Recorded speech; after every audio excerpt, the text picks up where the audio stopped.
وہ بھی اس سے متاثر ہوں گی اور ان کی ڈیمانڈ اور ان کی پروڈکشن بھی کم ہوگی. تو اوورآل ہمیں یہ دکھ رہا ہے. اگر ہم بجٹ کے ٹیکسیشن میجرز کی بات کریں تو حکومت نے کوئی 12,000 ارب روپے کے ٹیکس زائد کے ٹیکس کا ہدف لیا ہے. اس میں سے اس کے علاوہ 4,000 ارب روپے کی جو ہے نان ٹیکس آمدنی ہے. اس کو اگر دونوں کو کلب کر لیں تو اس میں سے تقریباً 7,000 ارب روپے جو ہیں آپ کے صوبوں کو چلے جائیں گے اور تقریباً آپ کے پاس جو ہے پھر لے دے کر 10,000 ارب کے قریب بچ جائیں گے. تو آپ کے تقریباً 8,000 ارب روپے کا آپ کو جو 800 ارب روپے کا ایک خسارہ آئے گا. یہ ایک بڑا خسارہ ہے. مطلب یہ سب نکال کے 71 ارب روپے بچیں گے. ہم اس میں ہم حکومت کیسے چلائیں گے؟ یہ سب سے بڑا سوال ہے. مگر اس سوال کے ساتھ یہ بھی ہے کہ اگر حکومت چلانا اتنا ہی مشکل ہو رہا تھا تو پھر آپ نے سرکاری ملازمین کی تنخواہوں میں اتنا زیادہ اضافہ کیوں کیا؟ ٹھیک ہے. اچھا سر، آپ کیا سمجھتے ہیں راشد صاحب، حکومت کے پاس کیا آپشنز تھے؟ کیا حکومت ایک بہت بڑا قرضہ لے لیتی، آئی ایم ایف کو بائی بائی کر دیتی، یا پھر پاکستان کی اکانومی کو اس چیک پہ لگا دیتی؟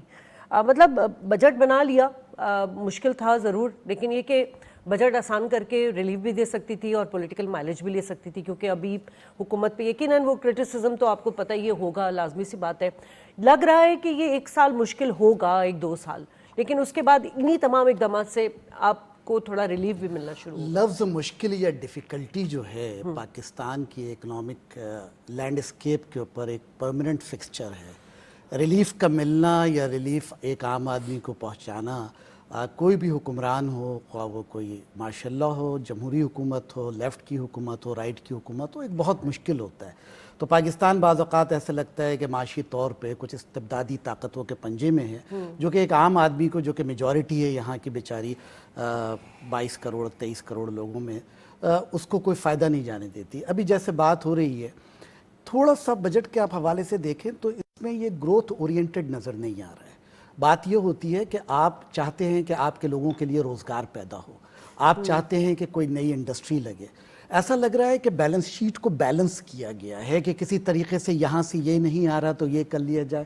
ابھی جیسے راجہ صاحب بات کر رہے تھے، تقریباً 19 ٹریلین روپے کی بات ہو رہی ہے، 19,000 ارب روپے کی بات ہو رہی ہے. یہ تقریباً 38-40% اضافہ ہے پچھلے سال سے. اور جو واضح صرف ایک کلیکشن نظر آ رہی ہے، وہ ایک ہیڈ ہے کہ گنجی بیچاری نہائے گی کیا اور نچوڑے گی کیا. وہ ایک سیلریڈ کلاس ہے جس میں سے 75 ارب روپے آپ کو مل جائیں گے. لیکن خدا نہ خواستہ اگر یہاں پہ جاب ختم ہوتی ہیں یا انڈسٹریز جاتی ہیں تو وہاں پہ بھی شارٹ فال آ جائے گا. سیلز ٹیکس آپ نے وائڈن کیا ہے، بڑھایا ہے، مہنگائی اس سے آئے گی. ادویات کے اوپر بھی آپ نے زیرو ریٹنگ ختم کر دی ہے، ایگزیمشن ختم کر دی ہے. آئی ایم ایف کا مطالبہ تھا، اس کو ٹیکل کیا جا سکتا تھا کیونکہ یہ بڑی بیسک چیزوں کے اوپر معاملہ آ گیا ہے. اب اس سے آگے جانا ایک انتہائی کار دشوار ہے. پرابلم سارا کا سارا یہ ہے میڈم، جو میں پہلے بھی کہہ چکا ہوں، اس پہ یہ ہے کہ اگر عوام کو آپ اس طرح نہ دے سکے تو کم از کم دکھانے کے لیے دے دیا جاتا ہے کہ حکومت اپنے اخراجات میں کمی کر لیتی ہے. بتا دیتی ہے کہ اب ہم کوئی گاڑی امپورٹ نہیں کریں گے، پرائم منسٹر ہاؤس خرچے میں کمی آئے گی، وہ دکھاتی ہے اور اس کے بعد وہ ساری چیزیں ہوتی ہیں. بتایا جاتا ہے کہ ہم اب منسٹروں کو، فائنانس منسٹر نے تو کہا ہے کہ 2-3 مہینے میں آپ کو اقدامات نظر آئیں گے کہ ہم منسٹریز بات ختم ساری کر کی رہے ہیں. ساری منسٹریز کم کر رہے ہیں. منسٹریز کو کم کرنا، لیکن لوگوں کو آپ فارغ نہیں کر سکتے جو لوگ آ چکے ہیں. لیکن آپ ایکسپینڈیچر جو کہ ڈائریکٹلی لوگوں سے پروپورشن نہیں ہے ان کو ختم کر سکتے ہیں. تو راجہ صاحب، جو ہمیشہ ہوتا آ رہا ہے وہی ہوگا، یعنی حکومت نیا قرضہ لے لے گی، جیسا کہ اس کو قرضے کے لیے اب 7,804 ارب روپے کا نیا قرضے پہ جانا پڑے گا. لیکن مسئلہ یہ کہ 9,775 جو ارب روپے کا سود ہے جو ہم پے کریں گے، تو مطلب ہماری ٹوٹل ایکسپینڈیچر میں تو 52% تو یہ سود کی مد میں نکل جائے گا.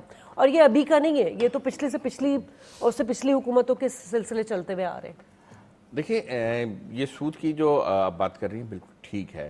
ہمارے پاس اگر ہم 12,000 ارب روپے کا ٹیکس جمع کرتے ہیں اور ٹوٹل جو ہماری ریونیو کلیکشن ہے وہ نان ٹیکس ملا کر 17,000 ارب روپے ہو جاتی ہے، اس میں سے 9,000 ارب روپے تقریباً 52% جو ہے آپ نکل جاتا ہے. اس کا مطلب یہ ہے کہ آپ کے پاس جو اس وقت سب سے بڑا ایکسپینڈیچر ہے، نہ ڈیفنس ہے، نہ پی ایس ڈی پی ہے، بلکہ یہ انٹرسٹ پیمنٹ ہے. اور یہ تقریباً ہمیں 2018 کے بعد سے جو ہے نا تیزی سے بڑھتی ہوئی نظر آئی ہے، اور اس نے تمام جو ایکسپینڈیچر ہے اس کو کرب کر لیا ہے. اس کو ہمیں بہت تیزی سے حل کرنا ہوگا. دیکھیں اس میں زیادہ تر جو ہے آپ کا ڈومیسٹک وہ ہے قرضہ ہے, ڈیٹ ہے. اچھا ڈومیسٹک ڈیٹ میں ہوگا یہ کہ آپ نے اگر 9,000 ارب روپے کا سود آپ نے ادا کرنا ہے تو اس میں سے آپ کو ایک بڑا مارجن جو ہے نا اسٹیٹ بینک کے پروفٹ سے ملتا ہے. اسٹیٹ بینک کا پروفٹ اگر آپ دیکھیں گے جو یہ سال کرنٹ ایئر ختم ہو رہا ہے اس میں 2 ٹریلین روپیز یعنی 2,000 ارب روپے تقریباً اسٹیٹ بینک کا پروفٹ ہوگا جو گورنمنٹ کو ڈیویڈنڈ کی صورت میں منتقل ہوگا.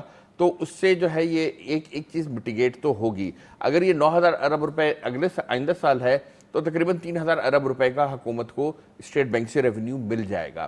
سو ایک بیلنسنگ ایکٹ تو اسٹیٹ بینک سے آتا ہے مگر یہ انٹرسٹ پیمنٹ ناقابل برداشت ہے اور اس کو کم ہونا چاہیے. اس کو کم ہونے کی کرنے کی سب سے اہم اور سب سے اچھی صورت یہی ہے کہ ہم ٹیکس میں اضافہ کریں. آئی ایم ایف میں ہم کیوں جاتے ہیں؟ آئی ایم ایف میں اس لیے ہم جاتے ہیں کہ ہمارے پاس لوکل ٹیکسیشن کم ہے. یہ بات بالکل ماننے کی ہے, ہم بالکل شور کر رہے ہیں اور اس پر بات ہونی چاہیے کہ سیلریڈ کلاس پہ ٹیکس بڑھ گیا ہے. مگر پاکستان میں دیکھیے کہ tax to G D P ratio کیا ہے. پاکستان میں G D P to investment ratio کیا ہے؟ 13% ہے. 9% پہ ہمارا tax to G D P ratio ہے, 13% پہ ہمارا انویسٹمنٹ ریشو ہے اور تقریباً 13% پر ہی ہمارا جو ہے سیونگ ریٹ ہے. تو ہم یہ وہ 3 انڈیکیٹر ہیں, اگر ان کو ہم بہتر نہیں کریں گے تو ہماری اکانومی آگے نہیں بڑھے گی. ہمیں اپنا tax to G D P ratio آپ کے پروگرام میں متعدد مرتبہ بات ہو چکی ہے, کم از کم جو ہے نا 15% پر لے کر جانا ہے. اس سے جو ہمارے پاس یہ جو ڈیفیسٹ ہے فیڈرل گورنمنٹ کا یہ تقریباً ختم ہو جائے گا اگر ہم 15% ٹیکس کلیکٹ کریں. اس کے علاوہ اگر ہم اپنے سیونگ ریٹ کو بڑھائیں تو ہمیں بڑے پروجیکٹس کے لیے فورن فنڈنگ یا ورلڈ بینک اور آئی ایم ایف کے پاس جانے کے بجائے ہمارے پاس لوکل اتنی فنڈنگ دستیاب ہو کہ ہم اپنے پروجیکٹس کو خود فائننس کر سکیں. سو ہمیں جو ہے اپنی اکانومی میں بچت جو کہ بینکنگ سسٹم یا اسٹاک مارکیٹ کے ذریعے ہو رہی ہو. دوسرا یہ ہے کہ ہمیں اپنی جو انویسٹمنٹ ہے اس کو بڑھانا ہوگا. مگر یہ بجٹ جو ہے یہ انویسٹمنٹ کو نہیں بڑھائے گا. ہاں یہ آپ کی کلیکشن کو بڑھائے گا, ٹیکس کلیکشن کو ضرور بڑھائے گا مگر اس میں سے ہو سکتا ہے انویسٹمنٹ اور سیونگ یہ 2 انڈیکیٹر جو ہیں آپ کے ہرٹ ہوں اور یہ 13% سے بھی کم آ جائیں. ٹھیک ہے, ابھی تو بہت سارے سیکٹرز میں جو یہ اس بجٹ کے حوالے سے جو تخمینہ دیا گیا ہے اس پہ تو اپروول ہونی ہے اور ڈیبیٹ بھی ہو رہی ہے اس پہ. ایک بڑی اچھی چیز جو میں آپ کو بتاؤں کہ اس بجٹ کی اگر فرام پازیٹیو سائڈ تنقید کرنے کے لیے تو ہر حکومت کے حساب سے ہمارے پاس ہوتا ہے, جو انہوں نے کیپٹل ویلیو ٹیکس کا اطلاق کیا ہے جائیدادوں کے اوپر, وہ میرا خیال ہے کہ ایک بڑا انقلابی قدم ہے. اس سے زیادہ کھل کے اتنی زیادہ ایگریسولی آج تک, کیونکہ دیکھیں ہر ایک کو پتہ ہے کہ پراپرٹیز, جائیداد, زمین بلیک منی کی بہت بڑی پارکنگ کی ایک ہولڈنگ کی جگہ ہے جہاں پہ زیادہ تر بے نامی طریقے سے پیسہ آتا ہے, رکھا جاتا ہے. اب اس میں جو انہوں نے بہت ہی ایمبیشیس قسم کے لگائے ہیں کہ فائلر کے لیے اتنا ہے اگر وہ سیل پرچیز کے اوپر ہے, جنہوں نے ڈیلیڈ ریٹرن فائل کیا ایک سیکنڈ کیٹیگری بھی بنا دی ہے, اور نان فائلر کے اوپر تو وہ بڑا ہی ایک 30% تک ریٹ لے کے چلے گئے. تو میرا خیال ہے کہ پچھلے کسی حکومت میں اچھا یہ نان فائلر والا کانسیپٹ ختم نہیں ہو سکتا ہمارے؟ یہ دیکھیں پوری دنیا میں ایک واضح چیز ہے کہ نان فائلر کا تصور یہ ہے ہی نہیں. جس طرح ڈیولپڈ ورلڈ میں فرسٹ کاپی اور سیکنڈ کاپی کسی چیز کی نہیں ہوتی, یہاں آ کے پتہ چلتا ہے آپ کو کہ فرسٹ کاپی یا سیکنڈ کاپی کیا ہے. سگنل توڑا نہیں توڑتے, یہاں آ کے پتہ چلتا ہے کہ اچھا یہ بھی ہو جاتا. درجہ اول درجہ دوم کی کوئی تخصیص نہیں ہوتی. تو ہمارے معاشرے کی بنت اس قسم کی ہے کہ ہمیں خدا نخواستہ ان ساری برائیوں کو منوعاً قبول کرنا پڑتا ہے, ورنہ ٹیکس لاء کے تحت تو جس کے پاس ٹیلی فون کا بھی کنیکشن ہے ہی is supposed to file a return, ان کو اتنی زیادہ وہ ہے. لیکن اب پرابلم سارا کا سارا یہ ہے محترمہ کہ ہمارے درسی نصابوں میں, ہماری کتابوں میں بتانا چاہیے کہ اس ٹیکس کی کیا اہمیت ہے. بچہ بڑا ہو جاتا ہے, انٹر تک پہنچ جاتا ہے, اگر اس نے کامرس نہیں لی ہوئی ہے تو اس کو پتہ ہی نہیں ہوتا کہ ٹیکسیشن کی معیشت میں اور ہمارے معاشرے میں یہ جو روڈیں بنتی ہیں, یہ جو سیوریج ہمیں سپلائی ہوتا ہے, اس کی کتنی اہمیت ہے, ہماری کس طرح ذمہ داری ہے. ہمارے بڑے بھی ٹیکس دیتے ہیں, انڈسٹریز بھی ٹیکس دیتی ہے, ہمیں بھی دینا چاہیے. اور کوئی بھی دنیا میں قوم نہیں ہے, کوئی بھی دنیا میں قوم نہیں ہے جو کہ ایک ایکویٹیبل ٹیکسیشن کے نظام کے بغیر چل سکے. یہاں پہ بات ہوئی, آپ نے بھی سود کی بات کی, راجہ صاحب نے بھی سود کی بات کی. ڈومیسٹک ڈیٹ کے اوپر سود میں سب سے بڑی امپورٹنٹ چیز یہ ہے, بالکل آپ نے رائٹلی کہا کہ 52% چلا جاتا ہے.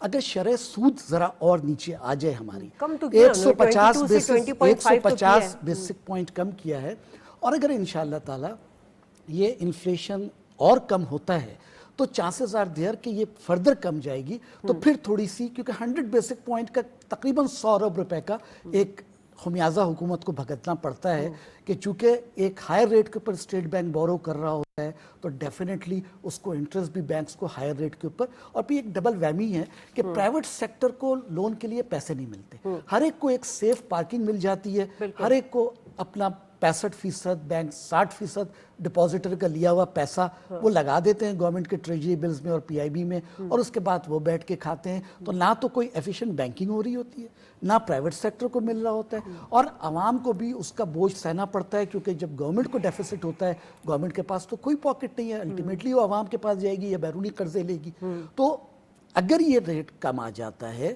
تو، لیکن اس کے لیے جو بہتر یہی ہے کہ لوگ، میں یہاں پہ آپ سے عرض کروں کہ حکومت کا ایک حد تک رول ہوتا ہے معاشرے کو اپنے آپ کو تبدیل کرنا ہوتا ہے، کلچر کو تبدیل کرنا ہوتا ہے، جب تک میں آگے نہیں بڑھوں گا اور میں اس چکر میں رہوں گا کہ یہاں پہ کوئی لوپ اس میں یہ بڑا اچھا ہے کہ آپ اکانومی کو جو ڈیجیٹائزیشن کرنے جا رہے ہیں اس سے لازمی سی بات ہے بڑا، کیونکہ ہوتا یہی ہے کہ لوگ جو ہیں وہ ٹیکس اتھارٹیز کے ساتھ ڈیل نہیں کرنا چاہتے، مطلب وہ بڑا لانگ پینڈنگ ہے، بالکل ٹرسٹ ڈیفیسٹ اتنا زیادہ ہے، تو یہ ڈیجیٹائزیشن ہوگا، اس سے بڑا فائدہ ہوگا۔ دنیا میں 1 to 1، دنیا میں 1 on 1 ٹیکسیشن اتھارٹیز کے ساتھ کوئی اس طرح نہیں بیٹھتا، کوئی اس طرح کی کہانیاں نہیں کرتا، ہر ایک کے پاس ایک ریٹرن ہے، ہر ایک کے پاس ایک آن لائن سسٹم ہے، وہ اس کے تحت اپنا، پرابلم صرف اور صرف اس وقت آتی ہے کہ جب آپ آن لائن میں کیا بحیثیت فرد یا بحیثیت کمپنی میں ڈیکلریشن صحیح کر رہا ہوں یا نہیں کر رہا ہوں، یہاں پہ صرف ساری چیز آتی ہے۔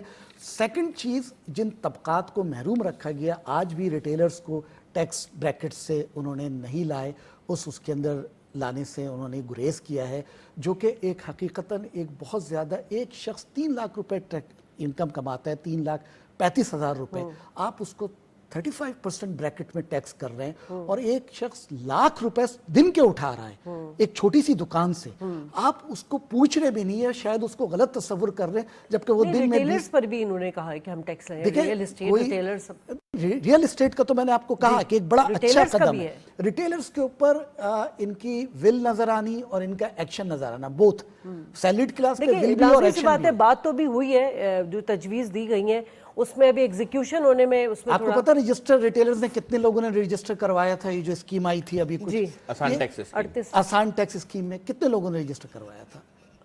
آپ انہوں نے تو منسٹر صاحب نے تو 38,000 کا کہا ہے کہ نہیں 38,000 کا میرا خیال ہے کہ یہ نمبر غلط ہے، بہت ہی سینکڑوں میں لوگ ہیں جنہوں نے رجسٹر کروایا ہے اس کو، اور میں نے جو میری جو نالج ہے میرے خیال 200-300 وہ بالکل سینکڑوں میں لوگ ہیں، اور لوگ اس میں آنا ہی نہیں چاہ رہے۔ بنیادی بات یہ ہے، چاہے لاہور ہو، چاہے کراچی ہو، چاہے پشاور ہو، ہر ایک کو اس حساب سے ٹیکس دینا ہے، اور خدا رہا یہ بات سمجھیں، ورنہ دیکھیں بات ساری کی ساری یہ ہے کہ ہم الٹیمیٹ اس کے اوپر غور نہیں کرتے، ہم معاشی طور پہ غلام ہو رہے ہیں اور ہم مکمل غلام ہو جائیں گے۔ ایوب مار اکانومسٹ ہیں، بہت شکریہ سر آپ نے جوائن کیا۔ سر ڈسکشن آپ تو اب سن ہی رہے ہیں، یقیناً یہ جو بجٹ ہے یہ حکومت نے انتہائی مشکل حالات میں پیش کیا ہے، اور یقیناً اس کے بہت سارے جو چیدہ پوائنٹس ہیں جس میں نیگیٹو بھی ہے، پازیٹیو بھی ہے، کرٹیسزم بھی ہو رہا ہے، کہیں اپریشیٹ بھی کیا جا رہا ہے۔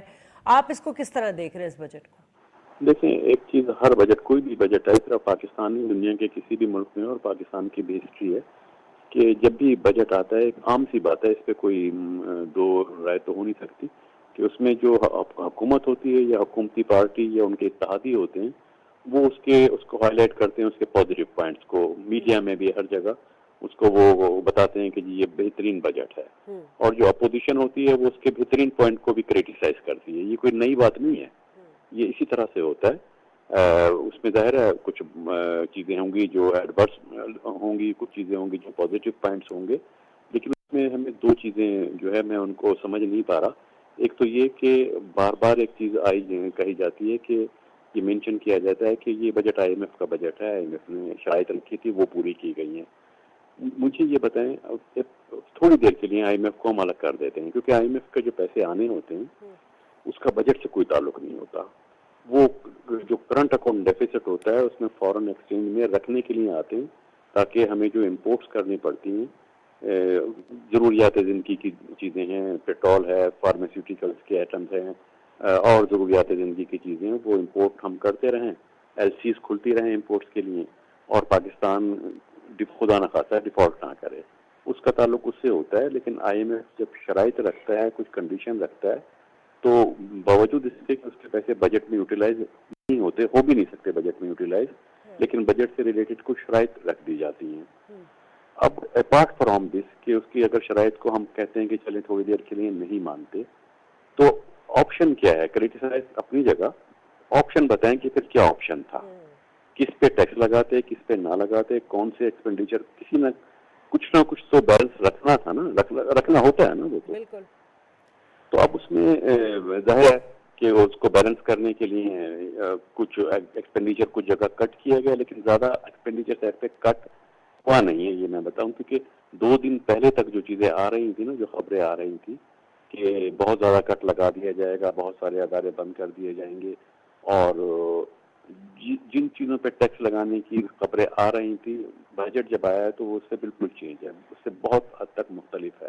اس میں ظاہر ہے کچھ چیزیں سے میں بھی کہتا ہوں اختلاف ہے مجھے، کہ جیسے ایک چیز کا مینشن کی جاتی رہی تھی کہ ڈائریکٹ ٹیکسز پہ آئیں گے. خود فائنانس منسٹر صاحب نے مینشن کیا تھا کہ کوئی مقدس کا ہی نہیں ہے، جن پر ٹیکس نہیں لگتا ہم ان پر بھی ٹیکس لگائیں گے. لیکن انفارچونیٹلی جن پر ٹیکس لگتا ہے، جو پیسے دیتے رہے ہیں ٹیکس، ان پر برڈن ابھی بھی بڑھایا گیا ہے، جن میں سیلری پرسن بھی شامل ہیں، جن میں انڈسٹری بھی شامل ہے. تو انہی کے اوپر ٹیکس ریٹ بڑھا دیے گئے ہیں. کچھ ایسے ایونیوز تھے جو خود فائنانس منسٹر صاحب کو بھی پتا تھا، لیکن اب آخر میں آ کے کیا ہوا ہے، کیا مسئلہ تھی، کیا پریشرز تھے. تو سر آپ کی نظر میں ایک بیلنس ٹیکس پالیسی جس سے آمدن کو بہتر بنایا جا سکتا ہے، آپ کی نظر میں کیا سجیشنز ہو سکتے ہیں؟ دیکھیں، میں پہلے آپ کے پروگراموں میں بھی کہتا رہا، اور خود فائنانس منسٹر صاحب، اور بڑی بات یہ ہے کہ 2 مہینے پہلے آئے ایم ایف نے بھی وہی بات کی کہ ہمیں انڈائریکٹ ٹیکسز کو چھوڑ کر ڈائریکٹ ٹیکسز پہ جانا چاہیے. خود آئی ایم ایف نے پہلی دفعہ اس پاکستان کی ہسٹری میں آئی ایم ایف نے بھی کہا تھا، اور آئی ایم ایف نے اس کی ریزن بتائی تھی کہ اگر ہم انڈائریکٹ ٹیکسز پہ گئے تو مہنگائی کی وجہ سے پولیٹیکل انسٹیبلٹی پاکستان میں ہو سکتی ہے. ابھی دیکھیں نا، انڈائریکٹ ٹیکسز پر فوکس کیا گیا ہے، ڈائریکٹ پہ جانا چاہیے تھا، ول پاور چاہیے تھی، ول پاور یوز کرنی چاہیے تھی، کوئی کمپرومائز نہیں کرنا چاہیے تھا. لیکن ڈائریکٹ ٹیکسز پر ابھی بھی نہیں گئے. انڈائریکٹ ٹیکسز بڑھائے گئے ہیں، جی ایس ٹی بڑھایا گیا ہے، 20 روپے کی پیٹرولیم لیوی بڑھانے کی بات ہو رہی ہے. دیکھیں پرابلم ہوتی کہاں سے، ہمارے یہ ایک حکومت کی بات نہیں ہے، ایک پارٹی کی بات نہیں ہے. 10 20 15 سال سے یہ چیز دیکھنے میں آ رہی ہے کہ بجٹ، جو نیشنل بجٹ ہوتا ہے نا، وہ ایک اکنامک ڈاکومنٹ ہوتا ہے. وہ فسکل پالیسی کو، اکنامک پالیسی کو انڈیکیٹ کرتا ہے. فسکل پالیسی کا مطلب یہ ہوتا ہے ہمیں بجٹ کے ذریعے ہمیں ٹارگیٹ اچیو کرنے ہوتے ہیں. ہمیں یہ بتانا ہوتا ہے پاورٹی لیول کس طرح کم کریں گے، کتنا کم کریں گے، ان امپلائمنٹ کتنی کم کریں گے، انفلیشن کو کیسے کنٹرول کیا جائے گا، پر کیپٹا انکم کیسے بڑھے گی، جی ڈی پی گروتھ کتنی ہوگی. یہ ٹارگٹ ہوتے ہیں. اس کے بعد اس کے حساب سے اکارڈنگلی بجٹ بنایا جاتا ہے. لیکن انفارچونیٹلی ابھی 2 ڈیکیڈ سے یہ پریکٹس بن گئی ہے کہ مجبوری ہے، بلکہ میں یہ کہوں گا پریکٹس کیا بن گئی ہے، فوکس اس چیز پہ ہوتا ہے ہمارے خرچے کتنے، ان خرچوں کو کس حد تک کم کر سکتے ہیں پاسبل ہے، اور پھر ان خرچوں کو پورا کرنے کے لیے ہم ریونیو کہاں سے اکٹھے کریں گے، کتنے ٹیکس لگائیں گے، اور اگر ریونیو اکٹھے نہیں ہو پائے پھر بھی ڈیفیسٹ ہوا تو قرض کہاں سے لیں گے. یہ ٹارگٹ ہے. یعنی کہ ایک نیشنل بجٹ کے بجائے وہ ایک انڈسٹری کا، ایک کمپنی کا ڈاکومنٹ بن جاتا ہے، اتنے خرچے یہاں سے پورے کرنے ہیں. اور اس میں بھی جو چیز ایک پریکٹس بنتے بنتے وہ بہت پیک پہ پہنچ گئی ہے کہ جو ڈیفیسٹ فائنانسنگ ہے وہ کمرشل بینک سے لون لیا جا رہا ہے. اس بجٹ میں بھی جو مینشن کیا گیا ہے وہ 5 ٹریلین روپیز سے بھی زیادہ کمرشل بینک سے لون لیا جائے گا. اب میں جو چیزیں ڈسکس کر رہا ہوں، دیکھیں ابھی جو میڈیا میں چیزیں ڈسکس ہوتی ہیں وہ بجٹ کے بجائے بجٹ اسپیچ ڈسکس ہو رہی ہوتی ہے. لوگ بجٹ نہیں پڑھتے، اسی کے حساب سے خاص طور پہ اپوزیشن پارٹیز جو ہوتی ہیں وہ اسپیچ کو کریٹیسائز کر رہی ہوتی ہیں نا، وہ اسپیچ کو ڈسکس کر رہے ہوتے ہیں. بجٹ پہ توجہ نہیں جاتی. بجٹ ڈاکومنٹس میں کیا ہے، اس میں اگر دیکھیں گے تو بہت ساری چیزیں ایسی ہیں جو نیگیٹو ہو سکتی تھی، لیکن ان کو بچا لیا گیا ہے. ان کو مطلب ہے وہ اسٹیپ لیے جاتے تو زیادہ خطرناک صورتحال ہو سکتی تھی. لیکن بہرحال یہ کوئی آئیڈیل بجٹ نہیں ہے. اس میں 3% پہ ٹیکس بڑھنا اور جو ٹیکس ٹارگیٹ رکھا ہے وہ ٹارگیٹ میں نہیں سمجھتا اچیویبل ہے. وہ لگ بھگ 13 ٹریلین کا ٹارگیٹ رکھا بڑی ہے. عام سی ڈسکشن وہ ہمارے 12.97 اکثر پروگرامز میں بھی ہوتی رہی ہے کہ انڈسٹریز کی گروتھ نہیں ہو رہی. جی، اس کی جی، وجہ ایک جی، تو جی. انٹرسٹ ریٹ تھا, دوسرا اکانومی کرائسس, انرجی کرائسس بھی تھا. اب اس وقت جو انڈسٹریز ہیں, جو بزنسز ہیں, ان پہ ٹیکسز کو بڑھا دیا ہے 45%. آپ اس کو مطلب انڈسٹریز اس کو کس طرح سسٹین کرے گی, کیونکہ انڈسٹریز پہ فوکس نہیں کیا گیا, سپلائی چین کو جو ہے اس کو ڈاکومنٹیشن کرنے کی بات کی جا رہی ہے. دیکھیں, میں نے جو شروع میں بات کی تھی نا کہ بجٹ سے پہلے فسکل پالیسی آتی ہے, کہ اکنامک پالیسی کو ریفلیکٹ کیا جاتا ہے, اس کے حد و خال بتائے جاتے ہیں. اس میں بجٹ میں یہ مینشن کر دینا کہ انرجی اس لیے مہنگی ہوئی ہے کہ ڈالر مہنگا ہو گیا ہے, انرجی کی کاسٹ بڑھ گئی ہے, پرائزز اس لیے بڑھ گئی ہیں کہ دوسری اشیاء ضرورت مہنگی ہو گئی ہیں, کھانے پینے کی چیزیں مہنگی ہو گئی ہیں, کاسٹ آف پروڈکشن بڑھ گئی ہے. یہ کام اکنامک پالیسی کا نہیں ہوتا. اکنامک پالیسی میں اگر پرائزز بڑھ رہی ہیں, دیکھیے اس کے سولوشن نکالے جاتے ہیں. سولوشن اس طرح سے کہ جو پرائزز بڑھ گئی ہیں, انفلیشن ہو گیا ہے, جو ٹیکسز بڑھ گئے ہیں, تو اس کے اکارڈنگلی لوگوں کی انکم بھی بڑھنی چاہیے. انکم بڑھنے کے کیا میتھڈ ہو سکتے ہیں, وہ اکنامک پالیسی بتاتی ہے. اور دوسرا پاسبلٹی یہ ہوتی ہے کہ انکم بڑھنا پاسبل نہ ہو, انکم بڑھانا لوگوں کی, تو پھر وہ چیزیں جو ہیں ان کی پرائزز کو کنٹرول کیسے رکھا جا سکتا ہے, کس طرح سے پرائزز کو کنٹرول کیا جائے, وہ اکنامک پالیسی ہوتی ہے. بجٹ اس کو فالو کرتا ہے, بجٹ اس کے بعد کا ڈاکومنٹ ہوتا ہے. اب انڈسٹری کا سروائیول ڈیفینیٹلی ایک پرابلم ہے, اور انفارچونیٹلی کچھ اس طرح کی اسٹیٹمنٹ لوگ کو دے دیتے ہیں غیر ذمہ دارانہ کہ انڈسٹری میں بہت پروفٹ ہے, اگر پروفٹ نہ ہوتا تو یہ لوگ کاروبار کیوں کر رہے ہوتے. یہ غیر ذمہ دارانہ اسٹیٹمنٹ ہے. کاروبار نہیں ہو رہا. اگر ایسا ہوتا نا کہ اگر یہاں انویسٹمنٹ ہو رہی ہوتی تو پھر یہ نہ کہیں کہ لوگ دبئی کیوں جا رہے ہیں, لوگ پاکستان سے باہر جا کے انویسٹ کیوں کر رہے ہیں, ملک میں انویسٹ کیوں نہیں کر رہے. دیکھیں, یہ اکنامک کنڈیشن ہے جس کی وجہ سے لوگ جا رہے ہیں. سر, حکومت کے بڑے اچھے اقدامات ہمیں 2-3 مہینوں میں نظر آئے. اس میں خاص طور پہ جو ایک عام آدمی سے تعلق رکھتا ہے وہ مہنگائی ہے, اور وہ ہمیں بتدریج کم ہوتی ہوئی بھی نظر آئی ہے. اب آپ کیا سمجھ رہے ہیں, اس بجٹ کے بعد کیا انفلیشن پش ہوگا؟ انفلیشن دیکھیں کنٹرول ہو رہا تھا, صحیح جا رہا تھا, صحیح ڈائریکشن میں جا رہے تھے. لیکن یہ جو درمیان میں جی ایس ٹی اور دوسرے جو انڈائریکٹ ٹیکسز ہیں, اس سے وہ اس انفلیشن کو دوبارہ بڑھا دیں گے. ایک تو یہ مسئلہ ہے. دوسرا, جو اچھے اقدامات ہو رہے تھے, انٹرسٹ ریٹ بھی کم ہونا شروع ہو گیا تھا مہنگائی کی وجہ سے, اب ڈکلائن آنا شروع ہو چکا تھا. پھر سب سے بڑا, میں بہت زیادہ جس سے مجھے امید ہے, آئی ایم ہوپ فل کہ یہ جو ایس آئی ایف سی کا جو پلان ہے, اگر یہ میٹیریلائز ہو جاتا ہے, اس کو لوگ سمجھ نہیں رہے ہیں, یہ انویسٹمنٹ لانے کا ایف ڈی آئی کا ایک بہت بڑا سورس بن سکتا ہے. ٹھیک ہے, بجٹ میں اکنامک پالیسی چیک نہیں ہو رہی, لیکن یہ جو ایس آئی ایف سی ہے, سی پیک ہے, دوسرے ملکوں کے پاس سے جو ہمارے ہاں انویسٹمنٹ کی بات کی گئی ہے, خاص طور پہ فورن فرنٹ پہ جو ہے, ایکسٹرنل فرنٹ پہ کام ہوا ہے, تو وہ اکنامک پالیسی کے وہ چیزیں ایسی ہیں جو اکنامک پالیسی کو سپورٹ کرتی ہیں. وہ ایک اچھی سمت میں, اچھی ڈائریکشن میں جانا شروع ہو گیا تھا ملک. تو اس میں میرا خیال ہے کہ وہ ڈائریکشن رہنی چاہیے. ہمیں ان چیزوں پہ فوکس کرنا چاہیے. باقی بجٹ جو ہے, بجٹ پہ کچھ چیزیں ایسی ہیں, ابھی اس کے فائنانس بل ابھی نہیں آیا ہے, کچھ چیزیں ایسی ہیں جس میں انڈسٹری سے بیٹھ کر مشاورت کرنی پڑے گی. خاص طور پہ یہ جو 13 ٹریلین کا ٹارگیٹ رکھا ہے, یہ ٹارگیٹ اگر ضروری ہے, کیونکہ یہ ایک دم سے 38% ریونیو بڑھانے کی بات ہے. اگر اس طرح سے ٹیکس بڑھانا تھا تو اس کے لیے پھر یہ بہت ضروری تھا کہ ایکول ایک بیلنسنگ اس میں رکھا جاتا, ان ایون فیلڈ نہ رکھی جاتی کہ جو ٹیکس دے رہا ہے وہ بہت زیادہ دے. اس سے پتہ ہے ایک چیز یہ ہوگی کہ اگر ایسے ہی کیا گیا کہ جو دے رہا ہے ٹیکس اسی سے لیا جاتا رہے گا, تو پھر ہم ڈاکومنٹیشن کے بجائے پھر تو نان ڈاکومنٹیشن کو فروغ دے رہے ہوں گے. پھر ہم چاہ رہے ہوں گے لوگ کسی طرح سے ڈاکومنٹیشن میں نہ آئے, ورنہ بہت زیادہ ٹیکس دینے پڑ جائیں گے. ٹیکس لوگ ایویژن شروع کر دیں گے. تو ٹیکس کی بیلنسنگ ہونی چاہیے. جو سیکٹرز ٹیکس نہیں دے رہے ان کو ٹیکس نیٹ میں بہرحال اب لانا پڑے گا. بہت شکریہ آپ کا ایوب صاحب, آپ نے وقت دیا. کامران, آلموسٹ وہی باتیں انہوں نے کی جو ہم پہلے بھی کر رہے تھے, لیکن اب سوال یہ ہے کہ پوسٹ بجٹ ڈسکشن بھی ہوئی, آج پریس کانفرنس بھی ہم نے دیکھی. اب کیا لگ رہا ہے بجٹ کے اندر کون کون سی چیزیں ہیں جسے حکومت واقعی کرنا چاہتی ہے؟ دیکھیں, بجٹ میں جو بھی اقدامات ہیں حکومت اس کو اٹھانا چاہے گی, اور اگر نہیں اٹھائے گی, دیکھیں یہ زیادہ تر جو بجٹ ہے یہ اسٹیبلائزیشن کا بجٹ ہے, اور حکومت کی ریونیوز کو